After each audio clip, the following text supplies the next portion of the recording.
একজন শিক্ষক তার ছাত্রদের জিজ্ঞেস করলেন, আচ্ছা বলো তো, মানুষ রেগে গেলে চিৎকার চেঁচামেচি করে কেন? ছাত্ররা উত্তরে জানালো, যখন মানুষ রেগে যায় তখন তারা তাদের শান্ত ভাব ধরে রাখতে পারে না। শিক্ষক বললেন, বুঝলাম।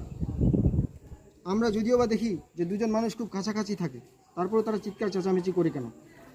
ছাত্ররা উত্তর দিতে পারল না। শিক্ষক বললেন, যখন মানুষ একজন আরেকজনের প্রতি রেগে যায় তখন তাদের হৃদয়ের দূরত্ব বৃদ্ধি পায়। এই দূরত্বকে কাভার করার জন্য তারা চিৎকার করে। যত বেশি রাগ তত বেশি দূরত্ব এবং তত বেশি চিৎকার। শিক্ষক পুনরায় ছাত্রদের জিজ্ঞাসা করলেন, আচ্ছা বলো তো, যখন একজন মানুষ আরেকজনকে ভালোবাসতে শুরু করে তখন কি হয়? ছাত্ররা উত্তর দিতে পারল না। শিক্ষক বললেন, যখন একজন মানুষ আরেকজন মানুষকে ভালোবাসে তখন তাদের হৃদয় খুব কাছাকাছি থাকে, তারা ফিস ফিস করে কথা বলে। আপনি যখন আপনার প্রিয় মানুষের সাথে তর্ক করবেন, আপনার হৃদয়কে দূরত্ব সৃষ্টি করতে দিবেন না, কেননা এমন একটা দিন আসবে যে দুটি হৃদয় আর কাছাকাছি নাও আসতে পারে।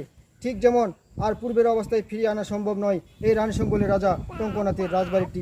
থ্যাংক ইউ, ভালো থাকবেন।